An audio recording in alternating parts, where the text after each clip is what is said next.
So anyway, um,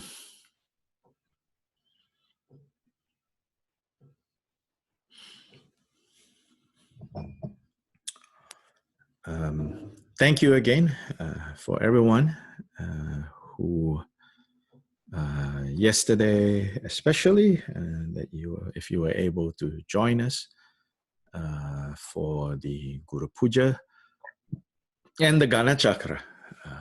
And of course, I use the excuse of my 50th birthday to gather all of you. And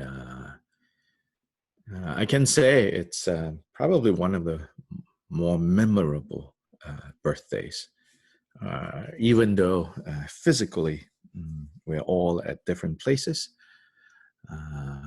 But it also allowed many of us from different parts to gather and to do something that is very meaningful, which is that Guru Puja and Gana Chakra.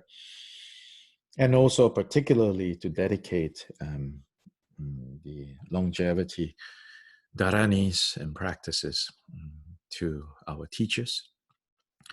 Both teachers in the sense of our spiritual teachers and then especially those teachers who were our first teachers, which is our parents, wherever they may be.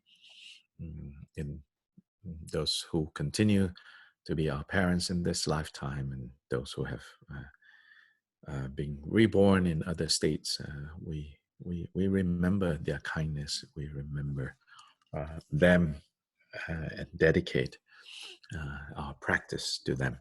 So we dedicate our practice to the longevity of our sublime gurus, and then we dedicate it to the our other gurus as well. I think some of you were part of this. Then the day before, so it was a good weekend, and the day before on Saturday was the third of the 3 virtual empowerments of Lady Panashavari that I did. And this third one, it was hosted by Tibet House in Mexico City. And I think they said 280 people registered and participated in that virtual empowerment. It went very well, I thought. It was very well organized, and it was well publicized, and so 280 people registered for that. So it was a long day because of the self-empowerment, and I think we ended a little bit after 7 p.m. my time. But it was good. It was a very meaningful day. And so, which made this weekend really wonderful. Then also, actually today, I think, maybe she already left. Today is Claudia's birthday, Claudia in Guatemala. She was here for the Guru Puja practice. Maybe she has disappeared, got to work. But today is her birthday. And actually she and let's see, Patricia and Anna Isabel, not here. Usually, she was here, I think. The 3 of you, the 3 of them. So anyway, thank you for your effort, which was well appreciated. So for the rest of you, it's worth telling the story. Mm. So yesterday, towards the end of Guru Puja practice, I noticed that there was a WhatsApp message from one of them saying there is there's something in your front door. You should go take a look. Um, so I wandered over and I looked at out the front door and I said, huh, well, not at this front door. There's two other doors to this house. They could be front doors. So I looked at the two other doors. I was like, oh, no, not really. So then I was thinking, oh, maybe a Buddhist joke, like something, nothing. So I didn't, say anything. Then we continued the whole program. We finished.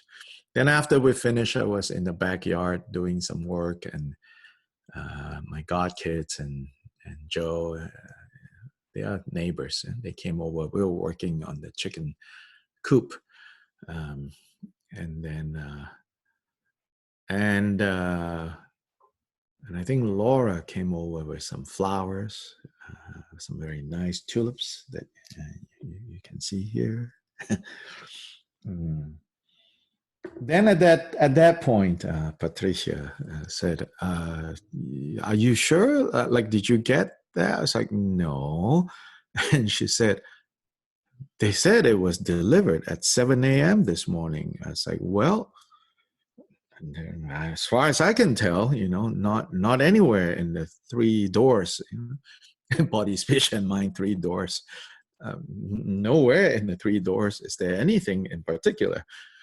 She said, "Oh," and then it's like, "Is this your address?" And I looked, I was like, "Yeah, this is my address, but nobody delivered anything. So then after a while, we were still out there, and after a while, somebody walked up the driveway with a bag, goes, "Does somebody have a birthday here?" I was like, "Yeah."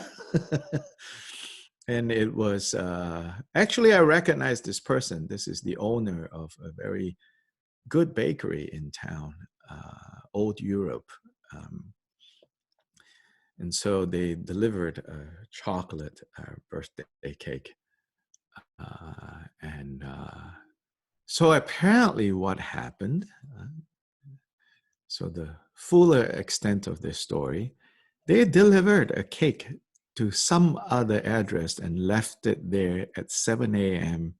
yesterday. And they just did not deliver it to my address. Uh, so when finally Patricia contacted them and worked things out, they were very apologetic, and they said, we have another cake. We will immediately bring it there. And so it came, and Patricia pointed out that everything's fine except that your name is not on it. Your name is on the other cake, and hopefully the other cake, which I understand they did not go back to try to claim it. Hopefully the other cake was enjoyed by the other house, although the other house might be very suspicious. Who is this hun, and is this safe to eat or not? So hopefully the other house got to enjoy it. And when Patricia insisted that they pay for this second cake, Old Europe said, no, no, no, no, no, it's not your fault. It's our fault. We messed up. But in the end, they agreed to take half the money and promised that the half they're not keeping. They're giving it to their workers, who is being impacted right now. So the point of the story is that in the end, it was a win-win-win, triple win. Someone got a chocolate cake for breakfast at 7 a.m. Eventually, I got my cake, which the God kids, two sets of God kids, really enjoyed.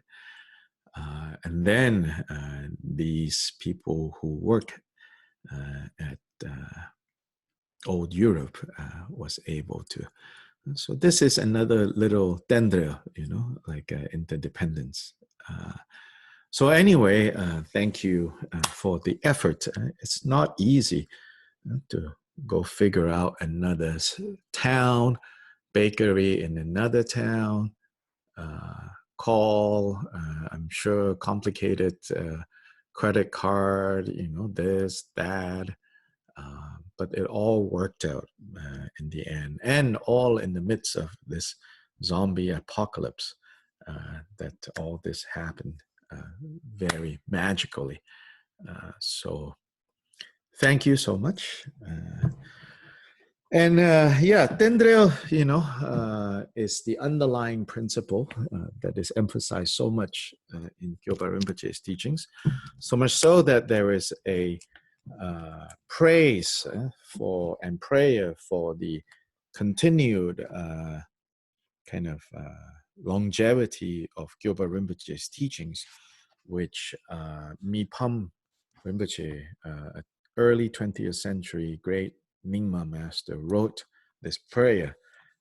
And in this prayer, he referred to Jigten Sungden, to Gyopa Rinpoche, as the master of interdependence, both in the sense that Gyopa Rinpoche has really mastered interdependence,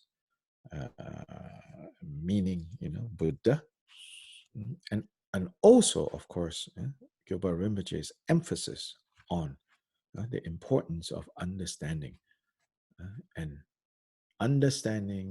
and working with and paying attention to interdependence, to Dendra. As I pointed out, Dendra has a philosophical definition, which a lot of Westerners studying Tibetan Buddhism, educated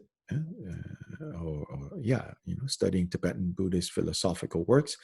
Dendra is the translation for what in English we will call interdependent origination, or pratitya samutpada in Sanskrit.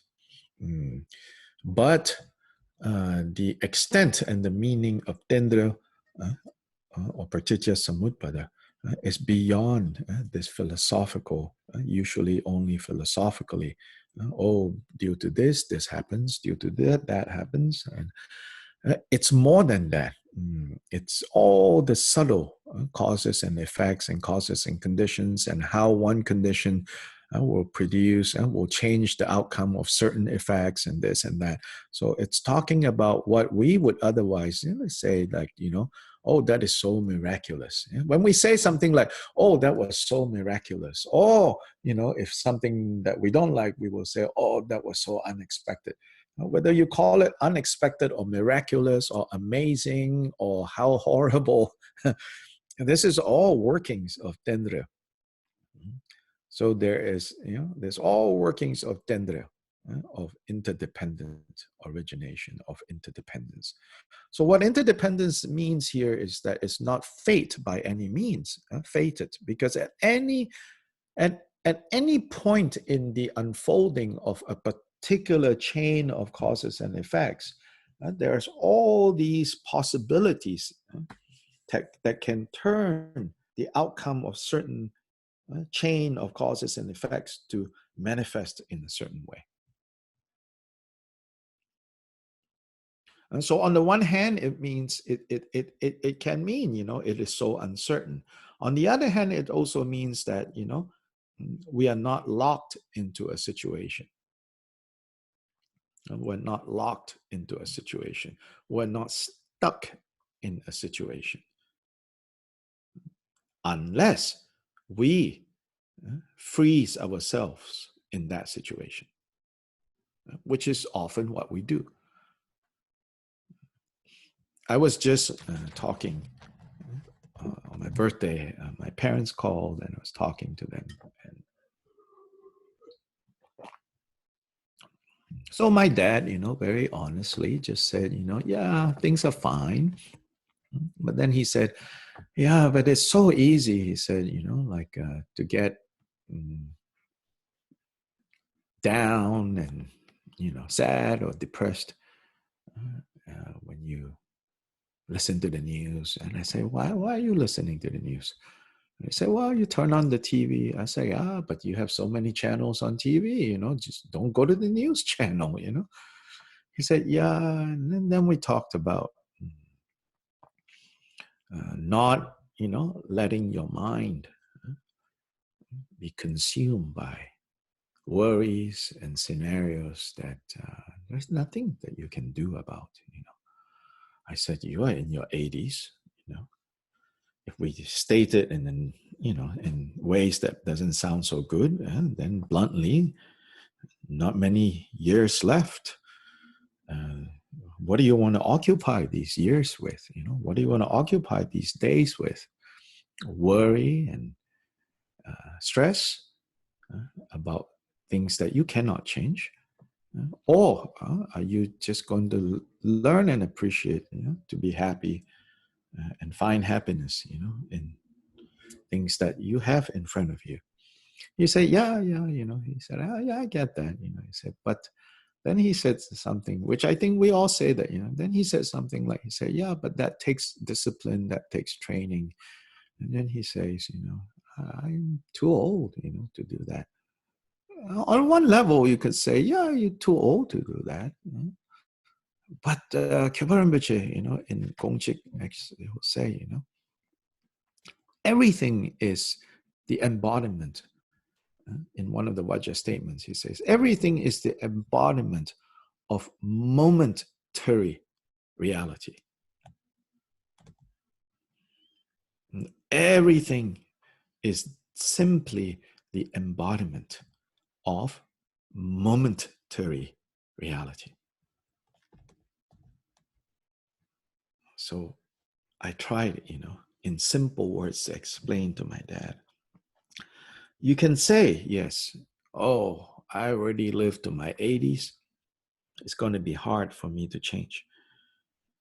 But on the other hand, if we can not be so committed to that way of looking at things, consider, what can change if we stop being committed to this idea that, oh, I'm so this, I'm so old, it's going to be hard to change. Not think about that, not be so committed to that, but to see how, well, reality is basically moment to moment. That's the only reality that I can, reliably say, yeah, it's here. Yeah, of course, the moment you say it's here, it's gone, right? But that's about the only reality you can say, oh yeah, it's here. Oh yeah, it's here. So that moment, that's the momentary reality. So in that momentary reality, it doesn't matter, how much karmic baggage you have, you still have that momentary reality to say, I want to be happy. I choose happiness. I choose love. I choose kindness in that moment.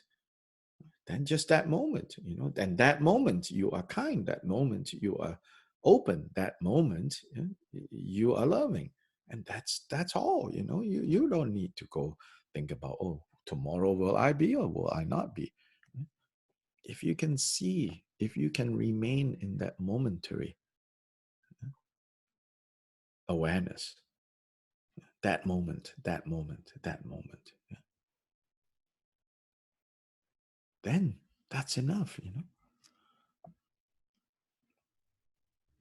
So specifically in that statement, I forgot what chapter it is. It says, what is it addressing? In contrast, it says, in contrast, I'm addressing, or rather, Shirabjane says, in contrast, Jiten Sumgun is addressing this idea that, this existence is the result of, lots and lots of karma from the past. which again, generally, that is true. That is what the Buddha taught. But more importantly, Buddha also taught that even with all that karmic baggage, even with all the causes and conditions that come from past lifetimes, right now, it doesn't change the fact that reality is momentarily, only exists as one moment, followed by the next moment, followed by the next moment, followed by the next moment. And all that there is this one moment. And even this one moment, it's constantly shifting so that you cannot say, oh, this is the moment, or I want to stay in this moment, or this is the moment. Even that, the dynamic nature of reality. And so the dynamic nature of reality means, in any of these moments, if every of these moments you say, I choose love, I choose happiness, then you can experience that. You want or you don't want. How stubborn are you committed to your suffering?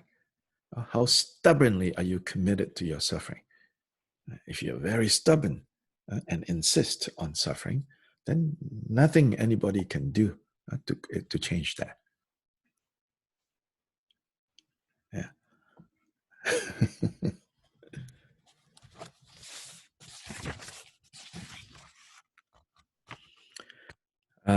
So far, Gongchik, we have looked at 6-1 and 1-1. Yeah, 6-1 and 1-1.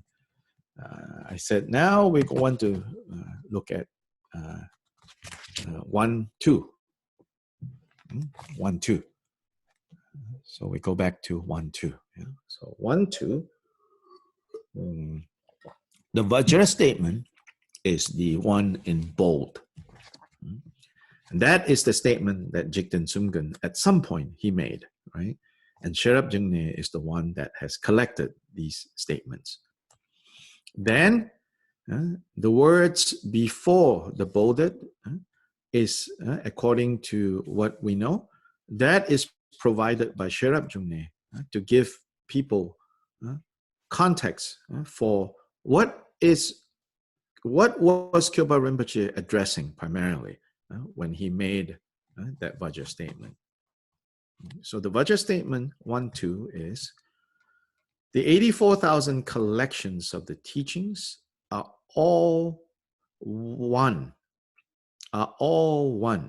as a method for achieving Buddhahood. Kyoba Rinpoche made that statement. And that statement is made, according to Sherab Jungne, in response to what opinion, what understanding that is out there.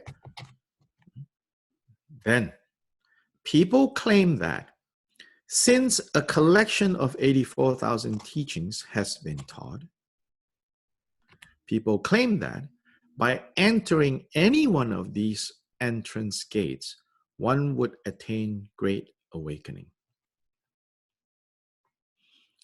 So what's implied here is that it said that the general opinion, or some people, so these kind of contexts provided, sometimes it's said like, generally this is what people say. However, here, Kyoba Rinpoche more specifically says this. Or some people say this, but Kyoba Rinpoche says this. So this context, we know now that it was either something that became very popular during Kyoba Rinpoche's time, or something popular among certain small groups, or something that everybody seems to understand it in that way. But here, Kyoba Rinpoche is going to state this differently. Elsewhere, I remember some scholars who have looked at this material, they say, these Vajra statements almost have a sense of Kyoba Rinpoche saying, or the way it's phrased is almost like saying, Yes, generally, what has been said by other people or understood by others, it's not so much that they are wrong, but here is a deeper, here is one important perspective on this issue that Kyoba Rinpoche offers. So again, uh, we don't necessarily need to say, oh, other people are wrong. Well, in some cases, yes, I think we have to say other people are wrong. Or these other opinions out there, they're based on not seeing so clearly, the underlying principles. They got caught up in being literalist about their readings of the words. Or they're too committed to their categories. Categories and analysis, those things can change, really.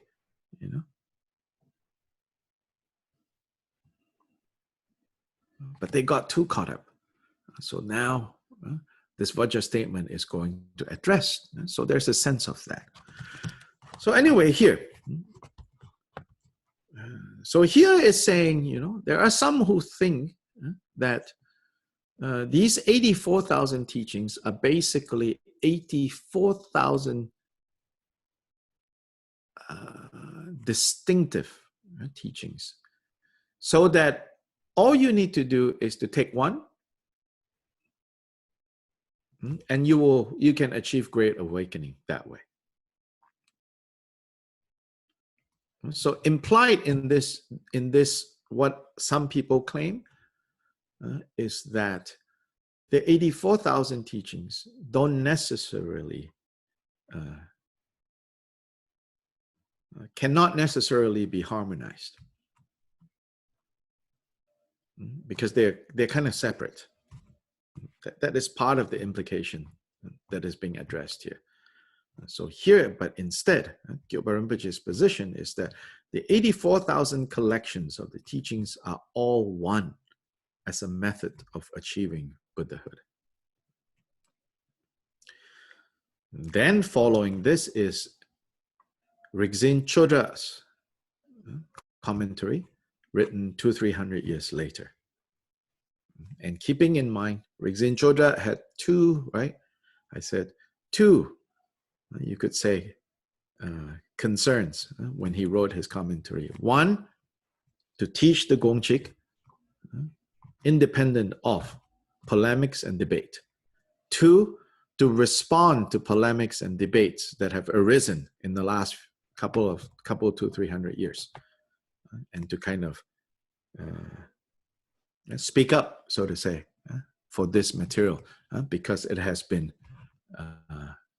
criticized or debated by others. So he has two concerns. So for us, I think when we're reading this, perhaps the second concern, not so important. The first concern, is what we should focus on. And in the notes, the way this book is organized, under the notes, Sobish is going to provide us his kind of framing of what the issues are, but particularly pay attention to whenever he quotes Dorshema or Rinjangma. Because Dorshema and Rinjangma represents a point in the history of this tradition where they were not talking about polemics, they're not talking about debates. Dorshema Rinjangma primarily was teaching Gongchik without any concern about who says what, who agrees, who disagrees. They have no interest in those issues. But Chodra, that came a few hundred years later, don't have that luxury. He has to respond.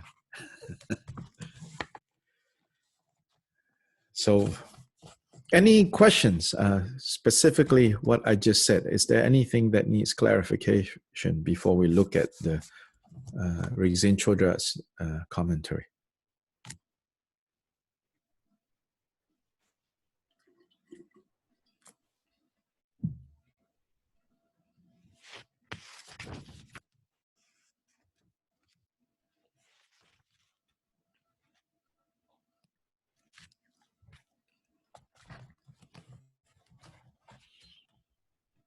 No, yes, no, maybe.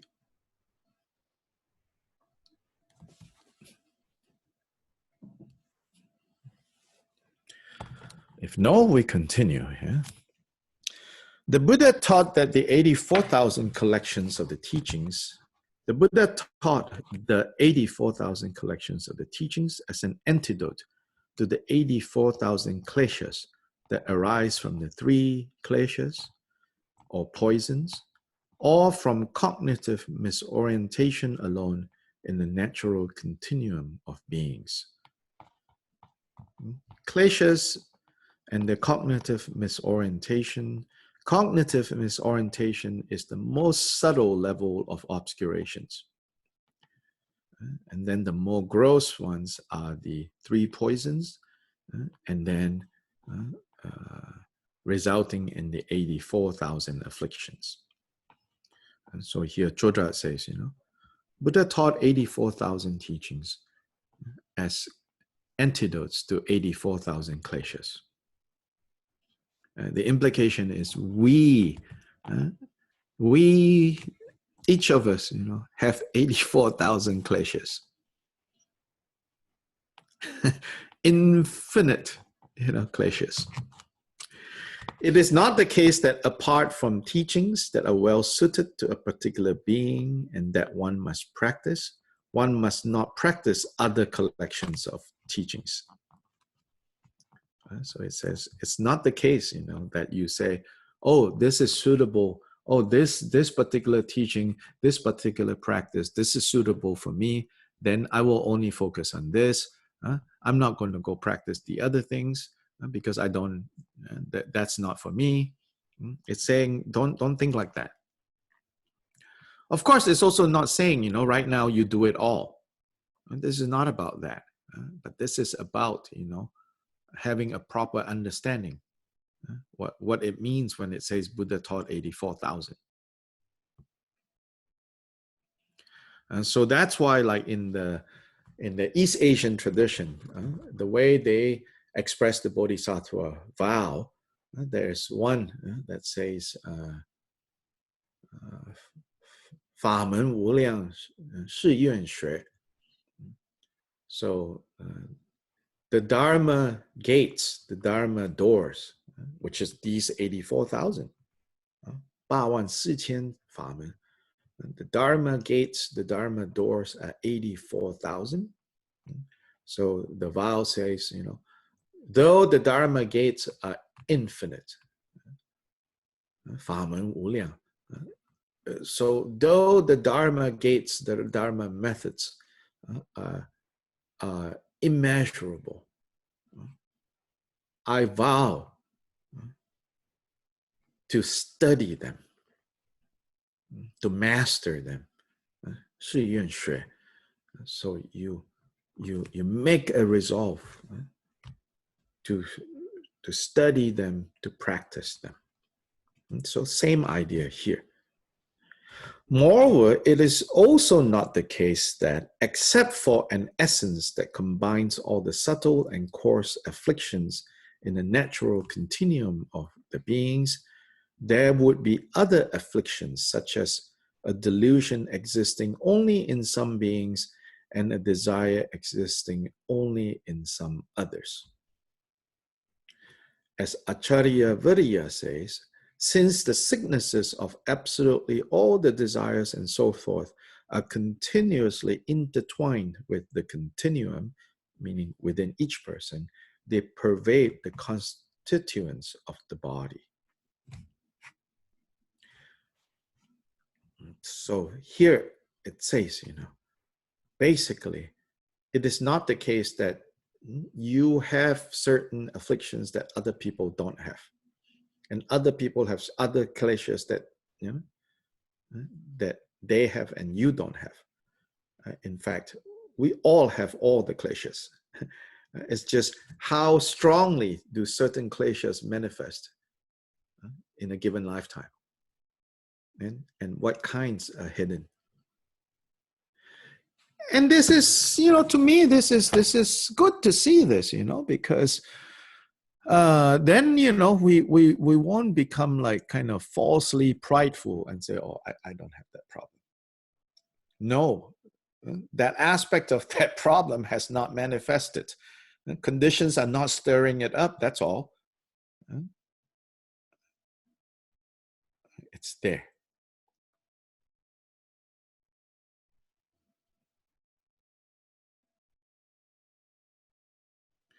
As antidotes to all the afflictions, all the collections of the Dharma that are one as a method that awakens a person's are such that the root of all Dharma collections is the method that realizes the two selflessness.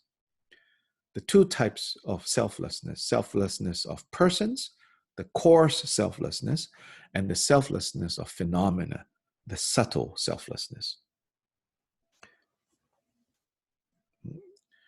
So what Chodra here is saying is that, yes, 84,000 kleshas, 84,000 antidotes, but these 84,000 antidotes, they boil down to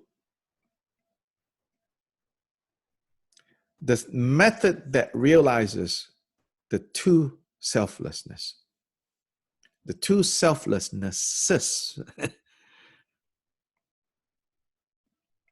Moreover, the two selflessnesses are the antidote to the core affliction, that of cognitive misorientation and delusion. And finally, the two selflessnesses, the method for realizing the two selflessnesses, once and for all gets rid of cognitive misorientation and delusion, the most subtle level that gave rise to the 84,000. Therefore, it is like in the example where one needs to assemble all the medicines if with one of the principal diseases, such as wind, arise phlegm, and bile, together with heat, because with even a single antidote lacking, one cannot remove the corresponding thing that is to be abandoned. So he uses the example of like an illness. So you might have a wind, primarily wind imbalance illness. But he says, but when the doctor gives you medicine, it's not just to counteract the wind imbalance. Because due to the wind imbalance, your phlegm imbalances and bile imbalances have also arisen and been disrupted. In other words, it's like saying, you cannot just give one pill, because what about the side effects of that pill? So then you have to give something else. Then you have to give something else. Then you have to give something else. So all of that has to be assembled together.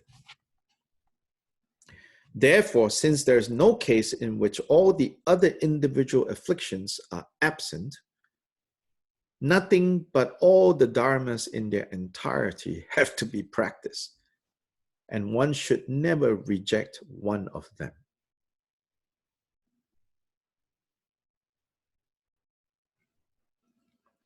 Now, he continues, he says, moreover, since all dharmas boil down to the root, which is Mahamudra, it is said, whichever of the 84,000 collections of dharma have been taught, they all boil down to true reality, also known as Mahamudra. So you see how Chodra will simultaneously emphasize, maintain the attitude that all dharmas that the Buddha taught are necessary as one complete path, one perfect medicine with many different ingredients. And therefore, do not reject any of these dharmas. Don't say, oh, I don't have that klesha, so I don't need to think about that practice. Oh, that klesha, it's irrelevant to me. But rather to see the vastness of kleshas and the vastness of antidotes, and have the attitude of, yes, all these need to be gathered together. So on the one hand, Chodra says, you should have that. But on the other hand, Chodra is also pointing out to how, now before you get overwhelmed and think, oh my God, I only have 83,998 and I'm already exhausted. What about the other two? He also reminds us, but you know what? They all boil down to the method of Mahamudra. And so let's see where he goes with this. Yeah. Still furthermore, in the Kalpika Sutra and in the Vidyuprapta Sutra, or the Bhadrakalpita Sutra, say that these Dharma collections are again differentiated into 84,000 perfections. By practicing them, one discovers the respective number of samadhis, dharanis, powers, and so forth. And having accomplished one's benefit, one teaches for the benefit of others the 84,000 collections of dharmas to the trainees. Moreover, if one abbreviates these, they are included in the 6 perfections. And these again are included in the perfection of discriminative knowledge. And the 6 perfections, the 6th one is called the perfection of discriminative knowledge, prajna paramita. Therefore, by practicing all 6 perfections, which include the 84,000 perfections, without differentiating them into those that are necessary and those that are not, their respective qualities must arise. Then a quote from this other text called Sanchayagata.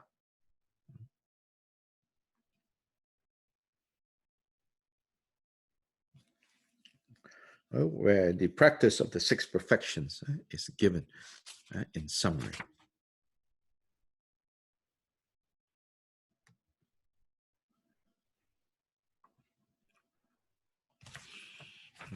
Page 54.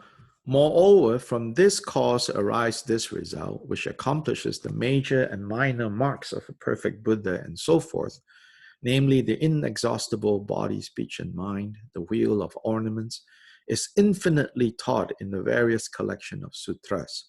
Therefore, to accomplish Buddhahood that carries the twofold purpose is benefiting self, benefiting others.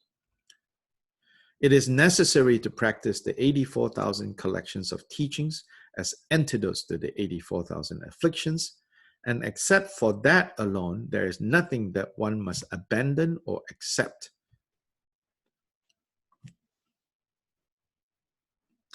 Then if these are to be differentiated, he says, if you want to kind of assign the 84,000, then there are 21,000 Vinaya teachings as antidotes to 21,000 desires. There are 21,000 sutra teachings with 21,000 that serve as antidotes to 21,000 aspects of hatred. The Abhidharma against cognitive misorientation.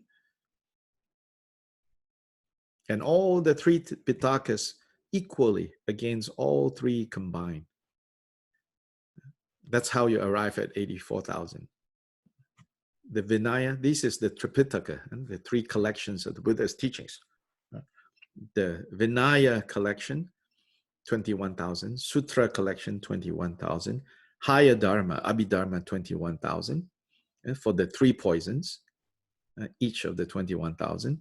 Then there is the collection of teachings that contain all 3 types for counteracting the 21,000 of mixed afflictive emotions. If one summarizes these, there are the Vinaya, Sutra, and Abhidharma as antidotes to desire, hatred, and delusion. If one summarizes these even further, there is the Panya Paramita as an antidote to delusion or cognitive misorientation. Therefore, you must understand that to train your mental continuum, all the Dharma collections are indispensable.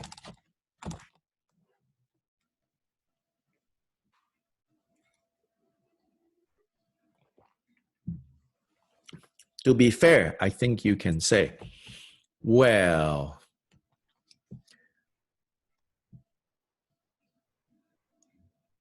it's not literally 84,000, right?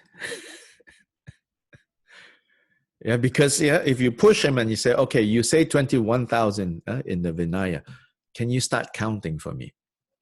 He will say, oh, come on, you know, there's no 21,000. You say, oh, 21,000 sutra. There is not even 21,000 sutra titles. Show me the 21,000. I mean, to me at least, yeah, the gist of this is cultivating an attitude where you don't, you know, say, oh, that I don't need. That I want. But rather, even just practicing mindfulness of breath, you understand that the goal is to realize the two types of selflessness: selflessness of persons, selflessness of phenomena, and to know that even just this practice of breath, and there are so many aspects of the mind, qualities of the mind that are being cultivated in order to counteract so many different types of kleshas. So this is about an attitude change rather than this idea that, you know, some dharmas I need, some dharmas I don't need. At the same time, it's also not to encourage you to be greedy. Oh, I need to know this, I need to know this, I need to know this, I need to know this, I need to know this, I need to know this, you know. Or I really want this teaching, I really want that practice, you know. It's also not saying that. That's why it keeps going back to, you know, this in the commentary, especially, you know, this theme, like, you know. And then if you crystallize, or if you essentialize, you know, then they're all included in this, in the six perfections.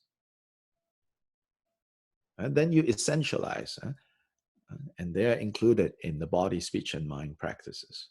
And then you essentialize, and they're included in Mahamudra, which is about body, speech, and mind, awakened body, speech, and mind, which is about the six perfections, which or body, speech, and mind, which is about the three baskets, the three collections, the three pitakas, you know, which is about the six perfections, which is about the 84,000. You see it going kind of back and forth like this.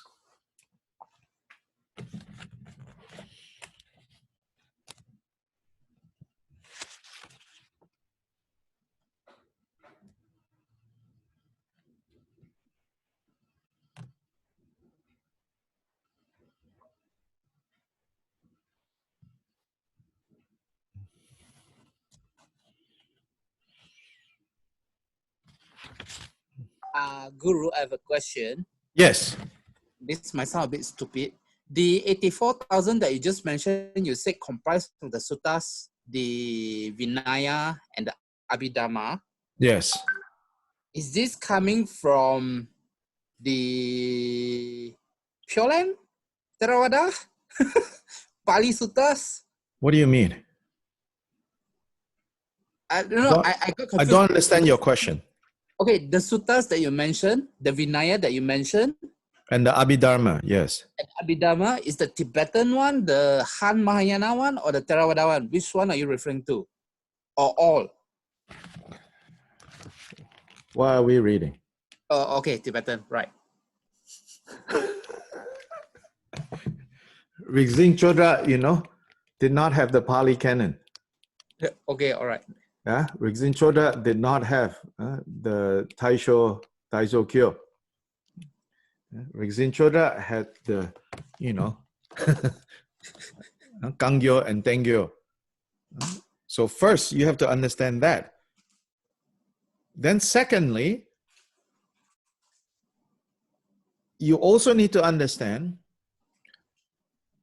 by implication, it doesn't matter which tradition, which collection it means. Again, this is not a sectarian issue. If you want to think in the sectarian terms, you're always going to get stuck there. Mm. The import, the thrust, the weight of this statement is saying all the teachings of the Buddha are necessary for counteracting all 84,000 antidotes, 84,000 cliches. Mm. Okay. That's it, you know. Okay.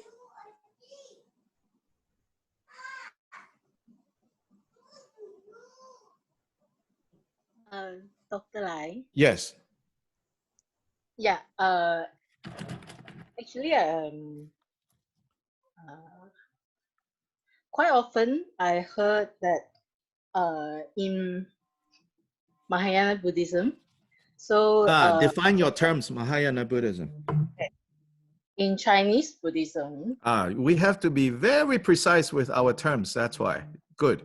Chinese Buddhism, yes. in Chinese Buddhism, quite often for those who practice Pure Land, Yes. they will say we just need to practice that in order Yes. to be awakening. Yes. And then, of course, this approach is for those who incline to these methods. Yes. For this group of people, this is the best way for them to gain their awakening. Yes. Then to them, all the other 84,000 teachings doesn't matter to them. Yes. So, will it be contradict to this statement? No, Jigten Sumgam will just say, you know, that is a limited view. And you can do that. But he's saying, you want a more profound view?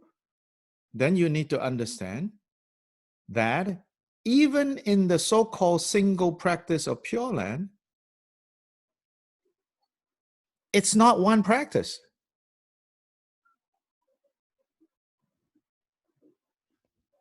It's not one practice.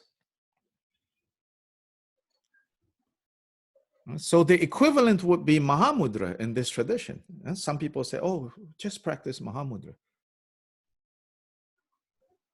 Superficially, Mahamudra, in fact, in Sobish's notes, he says, there's a saying, Karpo Chiktup, on page 55. Jigten Sumgön did not adhere to the literal sense, to any literal sense, to the opinion that a single antidote can be a cure for all afflictions, called Karpo Chiktup. His adherence to a multifactorial and multi-layered approach that aims to use the full variety of means. That is his approach. Yeah. So then we can say, you know, when Buddha says, oh, you just use this one method. What he's saying is that, yeah, right now you only can think of it in those terms, so you do that. But let me tell you this, even just in that one method, you're already cultivating the 84,000.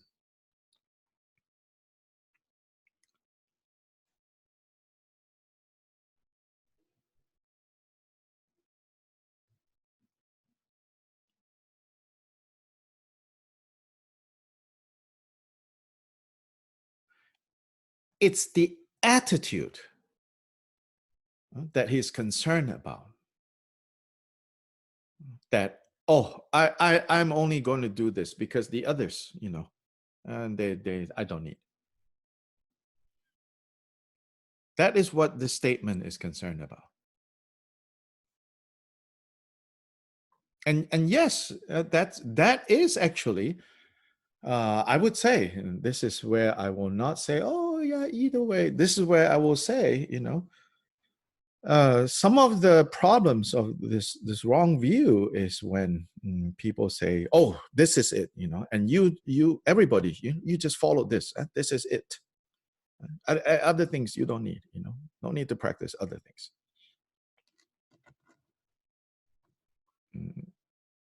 that view is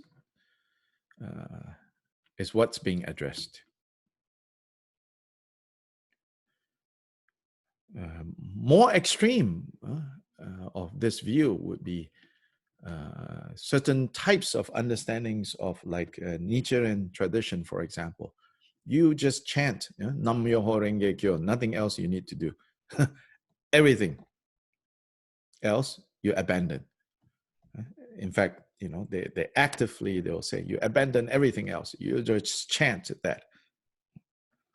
And the way, from the perspective of this statement, it will be basically saying, it's possible that your chanting of Nam Myoho Renge Kyo superficially looks like you're only doing one thing. But if it includes the 6 perfections, if you look carefully, it should include the 6 perfections, which includes the 3 trainings, which includes, this, which includes that, which includes that, which includes that. Then all 84,000 is present, in the so-called Pure Land tradition of Chinese Buddhism. If you investigate, you will see, actually, it's not as simple as one thing to do. Just like in the Tibetan context too, people say, Mahamudra is the direct way to, in Kagyu, Mahamudra is the direct way. All you need to do is to practice Mahamudra. And Jiden Sungma will say, yes, correct, but actually, here is the secret. Within this one method, you necessarily need all the ingredients in there. Otherwise, it's not going to work. Okay, thank you. Yeah. In other words, like, how can you practice Pure Land without you go, no renunciation needed? Of course, I'm not saying Pure Land says that. I'm just saying, how can you practice the Pure Land method and say, in this method, renunciation is not needed? Or people who practice Vajrayana, they say, renunciation is not needed. Yeah, some people say that, they say, because, the Mahasiddhas, they can take desire, they can take attachment, they can, do with that. And that affliction, no problem. Don't need to abandon, And Jiten's going to say, no, you are mistaken, if you think that's how it works. I had a question or Yes. clarification for me. This is saying that, I can sometimes get hung up on whether I'm doing the right thing. Mm-hmm. And so it's the attitude that that whatever you're doing is inclusive of so many other things. Specifically Dharma practice, yeah? Yeah. Mm-hmm. And not only that, we need all of these other things, even if we don't think we need them or are not seeing that we need them. Yes. But does this also translate off the cushion in what we are doing, whether it's a positive thing or not so positive thing? We need to see it as part of the Dharma, but parts of all of the Dharma, like generosity, for instance, is not just generosity. It's all of the other things as well that touch on it. Yes. Uh-huh. So this is a whole. I think I understand more. Yeah, clearly. this is an attitudinal. Right. Attitudinal. How do I turn that word? How do I conjugate that? Yeah, attitudinal change, shift. Yes, and it's everything. Yes. That's a little bit clearer. Thank you. Yeah. Sometimes even reading this, if we get too literal, we think, oh, 84,000, then you start having a list, right? Already like toilet rolls are running out, you know, so there's not enough, you know, paper to write. You know, you're keeping track, how many have you collected, you know? It's not talking about that. I get it. It's okay. I seeing the comprehensiveness of this whole project. Yeah. It just pervades everything. Yes. If we let it. Yes. If we let it, if we know how to do it, and we should, and we have to, so that it pervades all aspects. It's vast. It's vast, this attitude.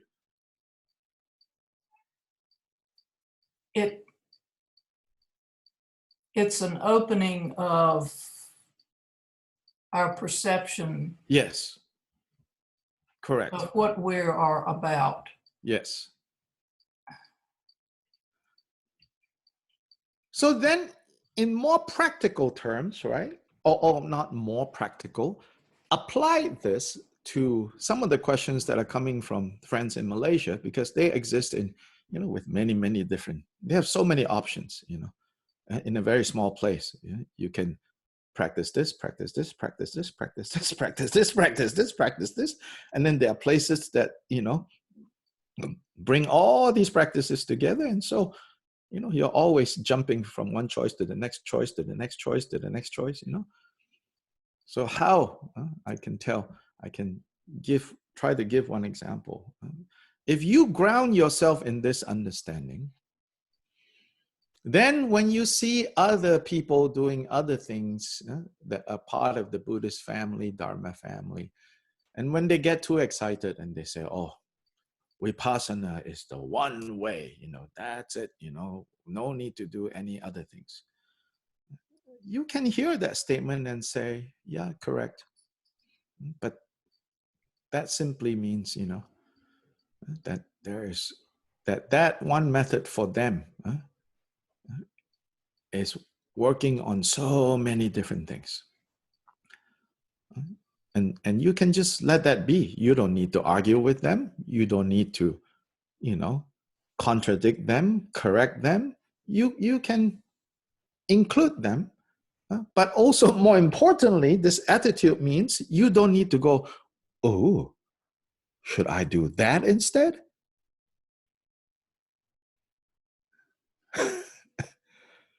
You know, each time you hear, oh, this one thing, you know, if you just this one thing, you know, you don't need to go, ooh, maybe I should do that instead. Maybe I should practice that instead, or that instead, or that instead, or that instead, or that instead.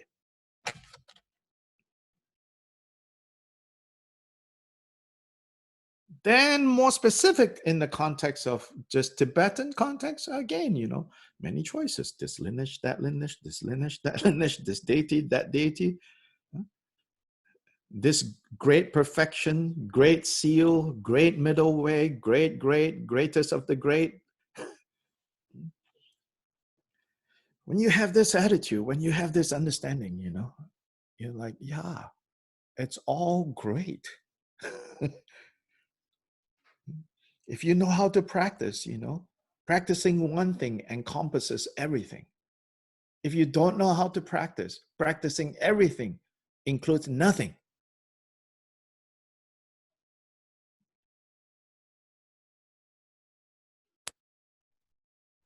So this is attitudinal change.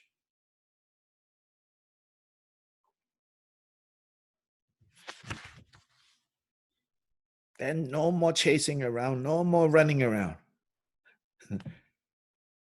Even one breath, 84,000 kleshas are being addressed.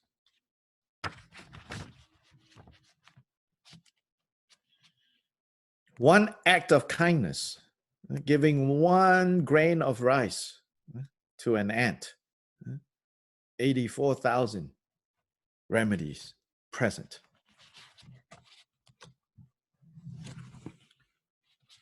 just don't be a karmic accountant and ask me to show you the balance sheet,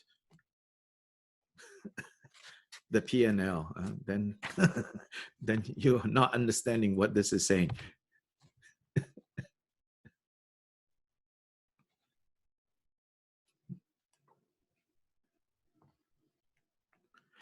So today we shall stop here.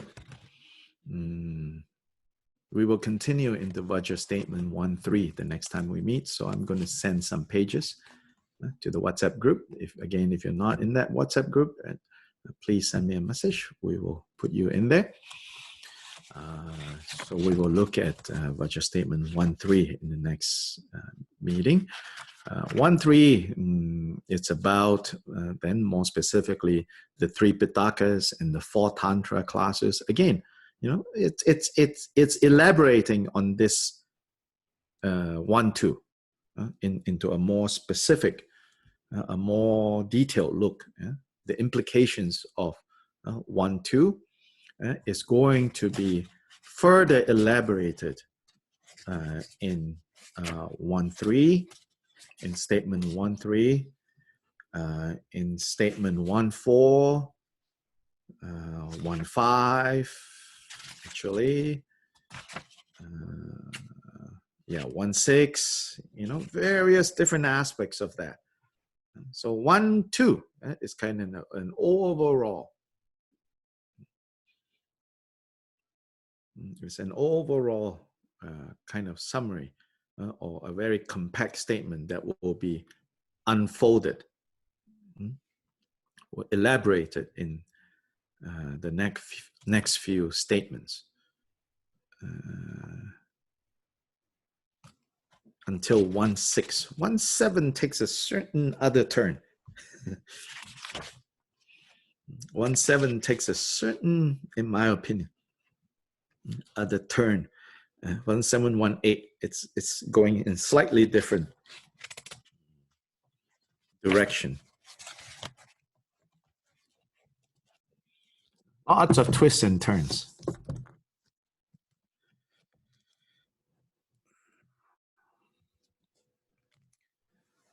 Changchu Semcho Rinpoche Ma Ge Ba Nam Ge Gyuche Ge Ba Nyam Pa Me Ba Go Ne Gong Du Power Show.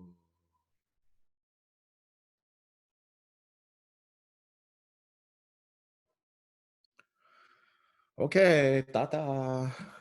Thank you.